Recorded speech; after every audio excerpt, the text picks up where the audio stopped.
the goblet squat, a beginner-friendly squat variation that can help us build our lower body strength and muscle, mainly our quads and glutes to be specific. Let's explore how to perform this exercise optimally.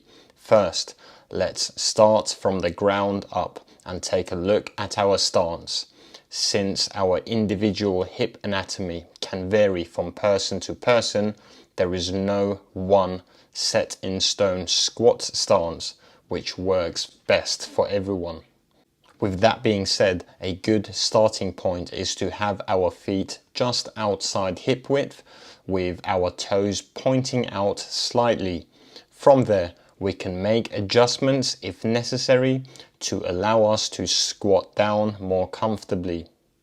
Next, pick up your dumbbell and hold it in front of and against your chest. It's important to avoid taking on the weight completely on your wrists. What you want to do is to create stiffness in your wrists as you hold that dumbbell. Then squeeze the dumbbell with your forearms to secure it. From there, start pushing your hips back and bending your knees at the same time to start the downward motion phase of this movement. It's important to keep your heels planted on the floor at all times. This will ensure you will be using your lower body muscles all together in a balanced way. Excessive forward knee travel is not necessarily a bad thing. It just means that more of the quads will be engaged and more of the load will be placed on your knees.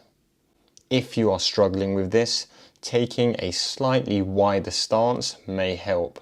As a side note, working on your ankle mobility could be a good idea to help with this. The next thing to watch out for as you squat down is the position of your torso. During this variation of the squat, since you're holding the weight in front of your body, we want to maintain a bit more of an upright posture. Otherwise, an excessive forward lean will shift the weight onto your arms. Now, let's discuss your squat depth, which can be an interesting topic. Firstly, it's important to reach good depth and range of motion in order to achieve a good stretch on our quads and glutes. However, attempting to achieve maximum depth may result in the loss of our neutral spine position and lead to this motion of your hips tucking under and your lower back rounding, aka the famous butt wink. As we push through our heels and start the upward phase of the movement, we want to keep our knees from moving inwards. Your knees should be looking or pointing at the same direction your toes are pointing at. This will be a stronger and a safer position.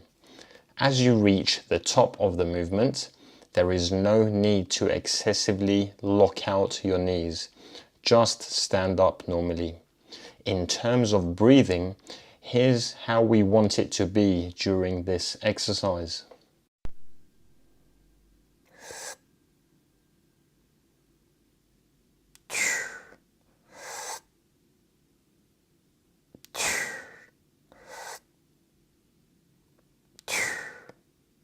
Quick tip regarding the setup. As you get stronger and start needing a heavier dumbbell, it might get tricky to just pick up and position the dumbbell from the floor. What you can do instead is set up a low incline bench and place the dumbbell on that. From there, you can get straight into your squat position and start your set.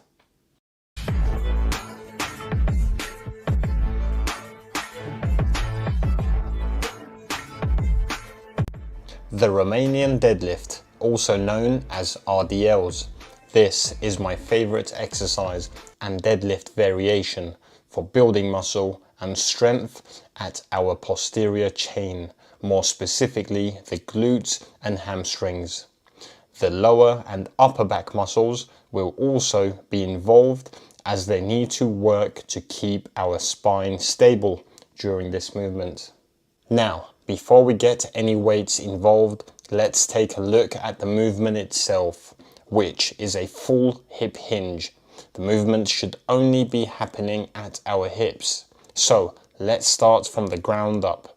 Standing upright, place your feet at hip width apart with your toes pointing forward. Next, have a slight bend in your knees and then lock them into position right there.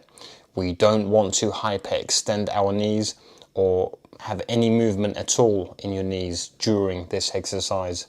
Moving up, we want our chest out and shoulders back. Now, it's important to understand that this is a hip extension exercise, meaning it's our hips moving back and forth and not our torso moving up and down. So, to start the movement from your starting position, think about slowly pushing your hips back. As a result, your torso starts tilting forward and down, while your back stays straight. We are not rounding our back to go down, we are pushing back with our hips to go back. If you are struggling to get this part, a common coaching cue I like to use in this case is, imagine you're standing up with your hands full and you need to close the door right behind you. So what are you going to do? Push back with your hips and close that door. Once you can no longer push back any further with your hips, that's the end of that backward movement. Start driving your hips forward into that starting position. Now, let's perform the RDL with a pair of dumbbells. Unlike the regular deadlift, the Romanian deadlift starts from the top, from a standing position. So hold the dumbbells in front of you against your outer quads, not directly in front of your quads. There should be no movement at your elbows, you are just holding the weights. As you start the movement, it's important that you keep the weights as close as possible to your legs, because if you allow the weights to travel forward and away from your body, you will be shifting the load more onto your lower back, which is not something we want here. With each rep, as you push back with your hips, you should feel your hamstrings stretching, and you should almost be searching for that stretch with each rep. Common mistake to watch out for is keeping your head up while at the bottom position, which can potentially create stress and pain for you around that neck area. Your neck is still a part of your spine, and we want to maintain that neutral spine position throughout this movement. In terms of breathing, this is how it should look like during this exercise.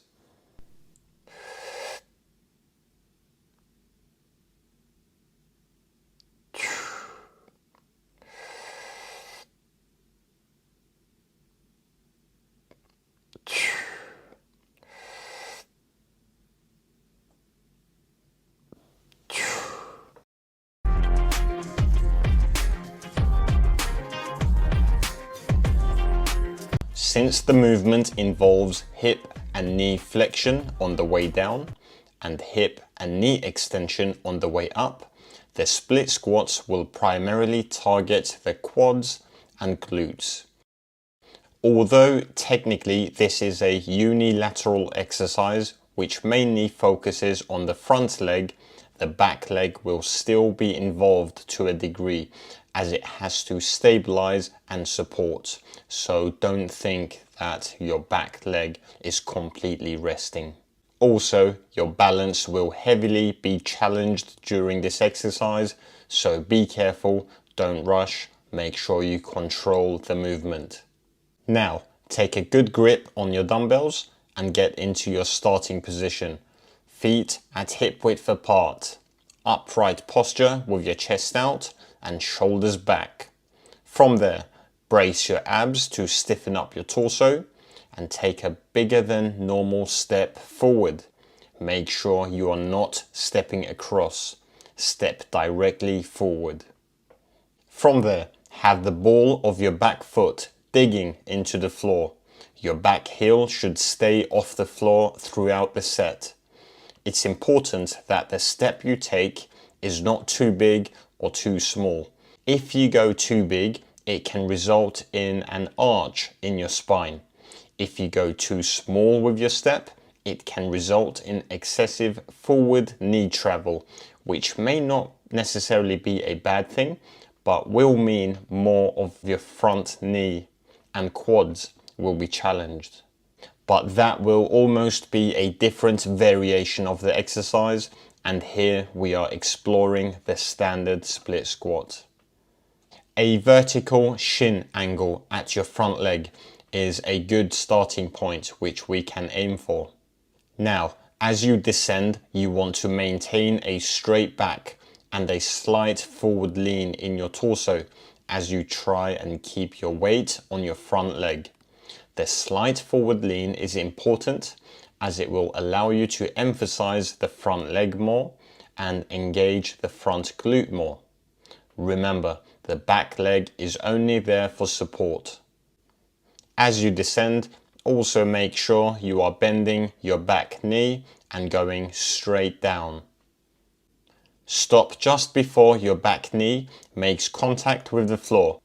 From there, push through your front heel to lift yourself back up. At the top, make sure you are not locking out your knee like this, as that takes the tension off your muscles and places it on your knee. Also make sure that your front knee is traveling in the same direction your toes are pointing at and not moving inwards. In terms of breathing, this is how it should look like.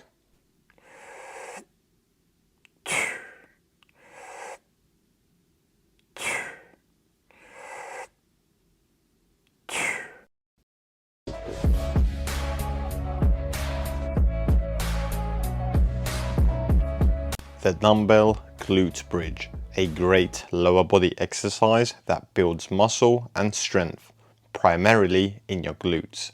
This is your step-by-step exercise tutorial. Lie down on your back with your knees bent. Place your feet at hip width apart with your toes pointing forward or slightly outwards if that feels more natural to you. From there, first, let's understand the movement itself, which is hip extension. Your goal here is to lift your hips up and form a straight line from your knees to your hips and to your shoulders. While doing this, you must avoid arching your lower back.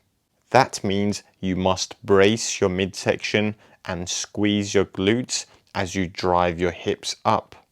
Now, as you get stronger, you'll be needing heavier weights. For that reason, I want you to learn this scooping method to get your dumbbell in position. Simply lie down on your side with your hips against the dumbbell. Hold the dumbbell close and then fall back into position. From there, hold the dumbbell over your hips. Inhale and brace your midsection. You are now ready. Push through your heels to lift your hips up. Create the straight line and pause at the top for a moment. This will ensure the full contraction of the glutes. Do not relax your midsection, keep the tension and control your hips back down. In terms of breathing, this is how it should look like.